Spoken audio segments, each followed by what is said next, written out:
Bonjour mes belles lumières, ravie de vous retrouver pour ce tirage spécial du mois de décembre et notamment pour nos amis du signe et ascendant en Vierge. Donc on se retrouve pour une guidance en ligne autour de mes mêmes oracles habituels. Pour les personnes qui me suivent depuis des mois, merci beaucoup de votre fidélité. Pour les personnes qui me découvrent, bienvenue à vous et n'hésitez pas à cliquer sur le petit bouton rejoindre, ça me fera plaisir de vous compter parmi mes membres communautaires et etc. On commence avec l'oracle de Gaïa ici pour un premier message général par rapport aux énergies, encore une fois, qui pourraient vous concerner. Alors là, on en a 3. Alors, on nous parle déjà de belles choses, d'accomplissements, etc. Mais c'est bien trop pour une simple guidance générale. On serait en privé, j'aurais pris le temps de les lire. Une simple carte volontaire sera la bienvenue. Ok. Alors là, je crois qu'on en a 2 également. On rit de moi. Alors, c'est assez sympathique parce qu'on nous parle vraiment un peu de magie quand même. Donc la première qui s'est montrée, c'est la carte de l'améthyste ici. C'est une carte qui nous parle avec le chiffre 41 de concrétisation pour un nouveau départ, de quelque chose qui va toucher à la transformation et je l'entends beaucoup plus au niveau de la métamorphose personnelle. Quelque chose va se transformer à l'intérieur de vous, peut-être une prise de conscience, une envie d'être différent, de se mouvoir, de changer de comportement, d'adopter de nouvelles attitudes pour s'offrir le meilleur par la suite. On a une connexion plus spirituelle avec cette couleur un peu dans les tons violine, le côté troisième œil, la connexion spirituelle, le côté un peu plus haut au niveau des chakras principaux. Et c'est ce soleil qui brille, qui pourrait nous parler d'illumination, de clarté d'esprit, de voir clair dans toutes les choses, notamment d'aller chercher sa vérité, mais de comprendre ce qui se joue, et surtout de pouvoir se dresser sur son chemin. Donc ici, cette carte, elle nous parle également du fait que vous allez reprendre le contrôle de votre vie, comme si vous aviez été un peu esselé à un moment donné, que vous aviez besoin de rebâtir quelque chose. Vous devez sentir beaucoup plus fort et là, clairement, on pourrait vous offrir cette baguette magique, mais pour faire émerger une nouvelle version de vous-même. Donc quand je parlais de métamorphose, il en est vraiment question et là, ça serait donc avec certitude et confiance que vous devriez pouvoir avancer sur votre chemin. Donc c'est plutôt sympa dans le sens où, effectivement, ici, on peut nous parler aussi de réaliser vos objectifs par après les choses les unes après les autres et encore une fois, de vous faire confiance et d'avoir la foi que tout sera possible. Alors ici, on a quand même l'expression de la carte de la forêt enchantée qui nous unit véritablement avec Gaïa tout entièrement, mais qui nous montre également tout un panel de petits cœurs qui brillent, qui s'échappent, et ça pourrait nous parler des communications, des communions avec autrui, le fait d'être entouré d'âmes sur votre route et qui pourrait vous aider également, comme vous pourriez devoir avoir besoin de vous ancrer plus profondément, de vous enraciner également. Cette carte ici, elle nous parle de mystère, de magie, aidez-moi. C'est plutôt pas mal parce qu'on a cette carte aussi qui nous parle avec le 2 de dualité, de duo, de s'associer aux autres, de peut-être de faire confiance à autrui justement, mais dans un objectif de victoire, d'aller dépasser des obstacles et donc d'aller peut-être demander de l'aide à autrui, de déléguer éventuellement des responsabilités pour emporter un peu moins sur son dos. Mais c'est surtout aussi l'expression avec le chiffre 9 d'une sorte de fin de cycle, mais d'arriver à son apogée par rapport à cette expérience de vie. Donc comme si vous aviez clairement quelque chose à poser ou à déposer, à comprendre et à faire émerger dans le sens de ancrer, pour le coup, là je le dis, de manière à vous hisser un peu plus haut et de retenir le meilleur par rapport à cette expérience en particulier. Ici, on nous parle aussi évidemment du côté un peu reprendre un peu de souffle, c'est-à-dire que vous avez peut-être été chahuté, vous avez peut-être été contraint à faire des efforts par rapport à un but à atteindre en vous disant c'est bientôt la fin d'année, je vais pas pouvoir lâcher. Donc vous avez vraiment été de l'avant, vous avez été impacté, vous y avez cru entièrement et vous êtes vraiment donné à fond. Ici, ce souffle d'air, ça peut véritablement avoir l'opportunité de vivre quelque chose de nouveau, de découvrir une nouvelle chose, une nouvelle situation, de rencontrer peut-être de nouvelles personnes également, mais qui pourraient vous ouvrir les yeux, vous faire comprendre de nouvelles choses. Ici, donc avec ce mystère, forcément c'est un peu le côté impalpable, le côté invisible, tout ce qui se joue dans l'inconnu, tout ce qui n'est pas encore connu, donc tout ce que vous n'avez pas encore expérimenté aussi. Donc là c'est un peu ce côté audacieux, se faire confiance, avoir l'envie ou la curiosité même d'exprimer ou de vivre quelque chose de nouveau, de quelque chose, alors pas forcément libérateur, mais je pense qu'il y aura quand même un regain en termes de bonheur, quelque chose de nouveau, encore une fois, et peut-être à long terme.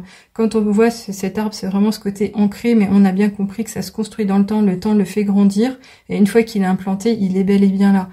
Donc là, ça pourrait vraiment être quelque chose à engager par rapport à son avenir. On peut parler d'avenir désirable, de futur préférable, et ici, ça serait du coup rester ouvert à toutes les nouvelles occasions, toutes les nouvelles opportunités, toutes les nouvelles personnes que vous allez rencontrer pour vous ouvrir à autre chose. Donc là, il y a quand même quelque chose qui se trame, il y a quelque chose qui va être rendu possible, une transformation à nouveau également. On continue ici avec l'oracle. Ah, wow. Alors, on en a deux. J'ai même pas eu le temps de les battre. Et en plus, alors ce qui est incroyable, c'est qu'on a ici une fois l'expression du 2 et deux fois l'expression du 2. Donc, on est sur du 2, du 22, donc le 2, le 4 et éventuellement le 6. Le 2, c'est l'association, le fait justement d'être en partage avec autrui, de communiquer, d'échanger vraiment, d'échanger dans le sens de conseil, d'entraide, de connaissance. Ça peut être vraiment ce symbole de l'union à deux, du couple, le foyer constitué, le côté un peu je construis quelque chose, mais je ne suis pas seule sur mon chemin, je ne suis pas seule sur ma route. Alors ce 2, il nous parle de dualité également, c'est-à-dire le côté un peu travailler sur ces polarités à la fois féminines et masculines. Quand on est une femme, en général, on a plutôt tendance à imaginer les choses clairement, à être créatif, fécond en termes d'idées, et peut-être avoir un peu plus de mal de passer à l'action. Là, on vous dirait que vous pourriez faire les deux, et si vous êtes un monsieur, un homme qui est beaucoup plus dans la force, le combat, le courage, la détermination, ça serait ramener un peu d'eau dans votre vin, mais surtout de vous laisser un peu porter, chahuter, ou vous reposer un temps à en faire un peu moins, pour penser à passer du temps un peu plus solennellement, mais de façon plus douce et peut-être même tendre. Ici, pourtant, on nous parle de force. Donc, je pense qu'il est vraiment quand même question de passer à l'action. Il va y avoir quelque chose qui va vous être demandé pour peut-être aider quelqu'un d'autre. C'est pas forcément quelque chose pour vous-même, mais ça peut être quand même pour aller de l'avant, justement. Alors, cette force peut nous parler de courage, d'avoir de la détermination, pas forcément de défoncer des portes dans le sens physiquement, mais ça peut être aussi faire appel à sa force mentale, tout ce qui a constitué votre belle personne et qui a fait que vous avez construit au travers des années et les expériences vous ont fait plus fort. Je dirais pas modeler, mais en tous les cas ici on a quand même l'expression du 4 qui finalement nous parle de concrétisation, donc il y a vraiment quelque chose à aller matérialiser, à transformer, à changer. Alors les deux cartes en même temps, comme je l'avais dit, finalement on a le 2, le 22, donc 2, 4 ça fait 6. Ce 6 il nous parle de transition à nouveau, de choix. Donc il y aura certainement une croisée des chemins, on va vous offrir quelque chose sur un plateau, vous aurez peut-être une obligation justement à poser un choix, justement vous affirmer à ce propos et vous engager. Donc on va essayer de voir avec les prochaines cartes ce qu'il en est. Ici on va avoir avec l'oracle de la triade. De quoi parle-t-on précisément? Est-ce que c'est personnel? Est-ce que c'est collectif? Est-ce que ça touche une famille? Est-ce qu'on est dans le domaine du professionnel? Ah ok, très bien. Alors, il est question de pardonner, comme on pourrait avoir besoin de se pardonner. Donc, qu'est-ce qui se passe personnellement vous concernant? Qu'est-ce que vous avez pas forcément digéré? Je pense qu'il est temps peut-être d'écouter vraiment ce qu'on va vous dire. Il est peut-être temps de partager des secrets. Alors, ne le faites pas forcément avec n'importe quelle personne, mais peut-être que vous allez devenir aussi l'oreille attentive de quelqu'un d'autre dans votre quotidien.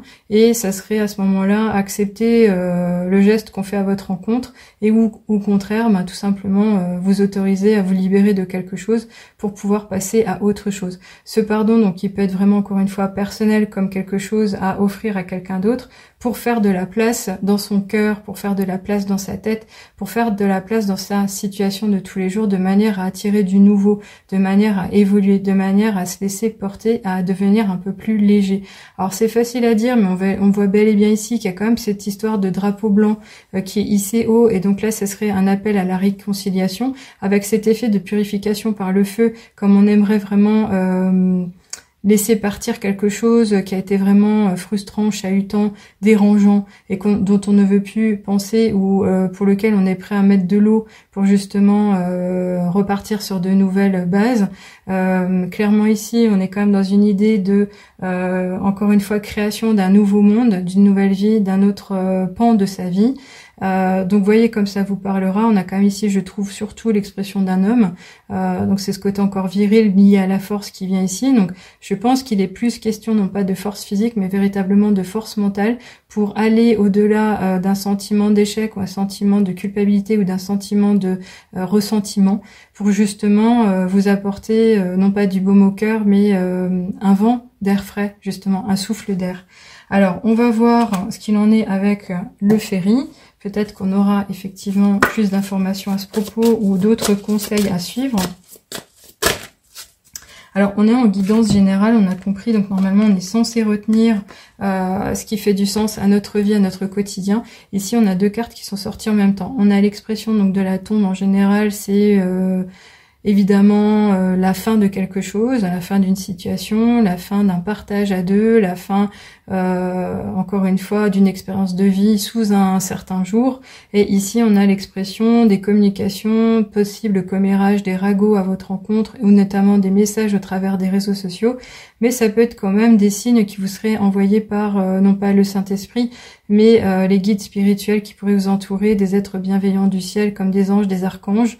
On a l'expression, encore une fois, donc du 3 ici avec l'idée de création.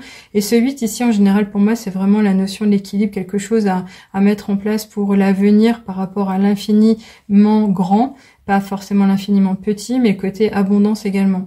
Ce chiffre 8, c'est quand même l'expression de la justice, de l'équité, d'une recherche d'harmonie, d'équilibre. Donc je pense qu'il en est question au niveau des sentiments, des émotions. C'est-à-dire que c'est comme si vous aviez besoin ou envie de vous sortir d'un mauvais pas, d'un ressentiment ou d'une sensation un peu, pas minable, mais malheureuse. Pas forcément de souffrance, mais quelque chose qui ne tourne pas forcément rond et en tous les cas qui a besoin de transitionner. On a besoin de passer un cap, on a besoin de passer à autre chose et c'est quand même l'annonce finalement d'un achèvement d'une partie de sa vie ou l'achèvement d'une situation en particulier ou même d'un projet. Donc c'est une sensation, effectivement je l'ai pas forcément dit, mais au niveau des émotions qui pourrait parler à des personnes qui ressentent un peu ce côté dépression, la déprime passagère ou un peu plus lourde. Donc faites en sorte de vous faire accompagner, d'avoir vraiment un suivi bien adapté et de ne pas vous laisser vaciller trop profondément. En tous les cas, ça peut quand même être un appel à faire attention à soi, à aller puiser en son fort intérieur, à s'interroger vraiment sur la façon dont on fonctionne pour arriver à se dépasser, pour arriver à dépasser cette situation. Mais encore une fois, ici, ce serait quand même assez clément. Je pense pas qu'on parle de ressentiment ou de médisance. Vraiment, ce serait plutôt le côté signe, le côté bon auspice, bon augure, quelque chose qui viendrait sur votre chemin pour vous éclairer. Surtout, je retiendrai surtout ces deux premières cartes parce qu'elles étaient très fortes et c'est véritablement là-dessus que j'aimerais retenir et rebondir. Alors, on va regarder ici de toutes les manières avec l'oracle des miroirs si on peut en savoir plus. Est-ce qu'on peut avoir un complément d'infos? Là, on est vraiment sur l'individu, on est vraiment sur le ressenti interne. Oui.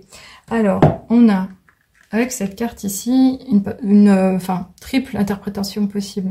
La première, évidemment, c'est le côté enfant. Quel est l'enfant autour de vous-même qui va avoir besoin de votre aide, qui va vous demander de l'implication, qui va vous demander votre investissement. Ça peut être un enfant de sa famille comme l'enfant de quelqu'un qui vous est cher. On peut parler non pas facilement d'un voisin, ça serait un peu trop simple, mais vraiment quelqu'un de sa vraie famille ou pareil par rapport à des amis proches. Avec cet enfant, on parle du fait d'être spontané dans la vie, d'être joyeux, d'être curieux de tout, d'avoir envie de faire la fête, d'être joyeux dans le sens je suis pas trop sérieux, je me laisse aller, je me laisse vivre. Donc ça serait un peu ce côté revenir à de la spontanéité, de l'innocence, de la pureté de cœur, quelque chose de plus simple à vivre, de lâcher prise finalement, je le ressens comme ça. C'est également l'annonce finalement de devoir peut-être travailler autour d'un nouveau projet. L'enfant en général nous parle véritablement au-delà de cet sentiment de pureté, d'innocence, d'aller dans l'action, d'aller agir, mais sans ruser, sans essayer de berner, sans essayer de tricher, sans essayer de manipuler. C'est vraiment ce côté, je vais agir, mais vraiment dans le plaisir. Je vais agir par action pour moi-même et pour autrui parce que je le ressens comme ça et je m'engage avec le cœur. C'est vraiment ce côté plus authentique et s'arrêter ou oublier tout ce qui est superficiel. Donc là, on nous parle véritablement de beaucoup plus de choses liées à la nature même de vrais sentiments, de ce que peut résonner un cœur, et encore une fois d'être dans l'authenticité, dans la sincérité, être intègre également. Alors je m'arrête là pour vous parler d'un lien que j'ai mis en place, et notamment une cagnotte pour La Chouette me chuchote. Nous arrivons à l'approche des fêtes. Si vous avez envie de me témoigner, non pas votre affection, mais votre attachement à mes investissements, mes engagements depuis des mois sur la chaîne par rapport à toutes ces guidances, je vous remercie par avance. Si vous voulez bien coucher un petit mot, mais également y mettre un petit fond, un don libre et précieux, mais conscient, je serai heureuse. Maintenant, pour les personnes qui n'ont pas les moyens ou qui pensent que même 1 euro c'est bien trop, je vous engagerai tout simplement à, si vous voulez bien, me faire un petit commentaire me disant ce que vous ressentez de ces guidances, ce que ça vous apporte au quotidien, comment est-ce que ça résonne. J'ai vraiment besoin de savoir où j'en suis particulièrement, et surtout me sentir encore plus engagée au niveau du cœur. C'est un échange d'énergie, vous avez bien compris, donc ça me fera vraiment du bien et plaisir de vous lire à ce propos. Donc en tous les cas, encore une fois, merci pour les personnes qui auront envie de jouer sur le petit lien finalement de don, cette cagnotte en ligne. Pour 1 mois en particulier, vous avez bien compris. Alors, on va voir ici et presque finir ce tirage avec les portes de l'intuition pour savoir quel serait le presque dernier message au niveau de la sagesse qu'on pourrait vous apporter par rapport à ce mois. Personnellement, on a compris que c'est vraiment, encore une fois, ce côté touchant aux émotions, à votre fort intérieur, à votre cœur, et peut-être même un message, oui, un message d'intuition et de connexion. Alors ici, évidemment, on nous parle de la méditation. C'est un outil puissant qui, en général, nous permet de nous sortir de notre, pas confort de vie, mais de nos situations un peu difficiles. Quand on est malmené, quand on est chahuté, quand on est épuisé, on aurait tendance à dire, ouais, je vais aller me reposer. Et on a un peu honte à aller faire une sieste. Les méditations, c'est des moments, finalement, des outils qui sont utilisés en développement personnel et spirituel, qui peuvent vous permettre de vous reconnecter, de vous poser, et notamment reposer l'esprit. C'est des méditations qui, in fine, vous font vivre un autre moment, qui permettent de vous échapper, de laisser reposer l'esprit et le mental, justement, pour ne plus trop réfléchir, donc de se laisser porter par autre chose, quelque chose qui pourrait être de l'ordre de l'imaginaire. Vous en avez beaucoup en ligne qui sont guidées et qui peuvent être faites en fonction du temps que vous vous allouez, qui peuvent durer entre 15, 30 minutes, 1 heure éventuellement. Vous pouvez les faire vous-même aussi avec un fond sonore ou rien du tout, accompagné ou non de pierres pour y donner encore plus de puissance. Mais en tous les cas, si on vous en parle ici, c'est pour vous calmer. Encore une fois, je le ressens comme ça. C'est vraiment un moment non pas de partage, mais pour vous-même, pour vous soigner. Alors, on vous dit, détachez-vous de vos préoccupations habituelles nourries par votre ego. L'ego, en général, il nous tire par la main, ou même il nous pousse vraiment quand on a envie d'atteindre un objectif qui n'est pas forcément, alors je dirais pas mérité, mais qui nous est pas destiné. C'est quelque chose qui nous donne envie, mais qui finalement nous malmène tout du long, parce que tant qu'on n'a pas atteint l'objectif, on n'est pas bien. Alors que finalement, il suffirait de regarder tout ce qu'on a autour de nous-mêmes, que ce soit en termes de relations, de matériel, de confort de vie d'une manière ou d'une autre, qu'on se rend compte que on a déjà bien assez. Ça ne veut pas dire pour autant que vous avez pas le droit au bonheur ou d'avoir mieux, mais ici, ça serait de savoir faire la différence entre ce qui vous tire, mais pas dans le bon sens, et ce qui vous propulse avec un gage d'amour ou une belle énergie de lumière, et pour du meilleur, pour vous-même également. Donc ici, c'est particulier, encore une fois, c'est ce côté peut-être se pardonner, revenir dans le silence, s'apporter un mieux-être. Et là, il ne tient qu'à vous finalement. Alors, on va finir évidemment ici avec les petites heures miroirs pour un dernier message vous concernant pour ce mois. Qu'est-ce qu'on vous appartient? Qu'est-ce qu'on vous dit? Qu'est-ce qu'on vous... Ah, l'accomplissement, c'est très beau. On a l'heure 4h44. Et alors, ce qui est très beau aussi, c'est qu'on avait le 2, le 22, qui parlait du 4, qui nous parlait de construction. On parle d'accomplissement, on y est à nouveau. On vous dit, continue d'avancer sur le même chemin. Ta détermination te mènera vers la réussite et l'épanouissement. Écoute ton intuition et suis mes conseils, car nous sommes fortement connectés. Donc ici, il est possible que donc vous ayez eu du vague à l'âme. On vous dit de vous ressaisir. On vous donne donc cet exercice à faire, à vous autoriser à vivre de manière à vous poser, à vous reposer l'esprit, mais surtout de pardonner, de vous pardonner. de faire en sorte de repartir sur de bonnes bases, parce qu'il est véritablement question de se dépasser, d'aller au-delà et de commencer un nouveau cycle. Il en était vraiment question. Alors, on vous parle de force, elle sera certainement personnelle, intérieure, certainement aussi mentale. Si vous devez, entre les guillemets, faire appel à de la force physique, veillez quand même à vous préserver, à avancer avec prudence et utiliser le temps comme une bonne ressource également. Donc voilà les amis, on en arrête là. J'espère que ça vous a plu. Je vous lirai volontiers. Donc encore une fois, si vous voulez me faire un commentaire, je serais ravie. Et puis pour les personnes qui ont besoin d'éclairage, entre guillemets, d'un peu plus de lumière, pensez véritablement aux guidances en ligne ou un coaching. Un coaching peut vous permettre de prendre la parole et de comprendre où vous en êtes, de faire un point, que ça soit un simple bilan spirituel ou un accompagnement d'une à plusieurs séances. On peut y ajouter un peu de psychologie positive pour laquelle je suis également certifiée, mais les guidances en elles-mêmes sont véritablement des beaux cadeaux que vous pourriez vous offrir, parce que surtout les écrites et notamment la guidance spirituelle vous permet d'avoir accès à des beaux moments, dans le sens où des belles surprises. Les anges vous connaissent et moi je ne le fais pas, je ne le sais pas qui vous êtes vraiment, et à chaque fois j'arrive à rentrer dans le détail de vos vies et les guidances ne se ressemblent pas. Donc vous avez un cadeau de quelques pages en format numérique et vous pouvez le relire encore et ça vous permet aussi de gagner en confiance, mais également de savoir où vous orienter, comment faire, puisque vous obtenez également des conseils inspirants et bienveillants. Voilà les amis, j'en arrête là, je vous souhaite le meilleur pour la suite, et puis revenez bien sur les prochaines guidances et surtout pour celles de fin de mois, parce que je reviendrai pour un dernier panel de 12 vidéos spéciales avant la fin de l'année évidemment. À bientôt, au revoir.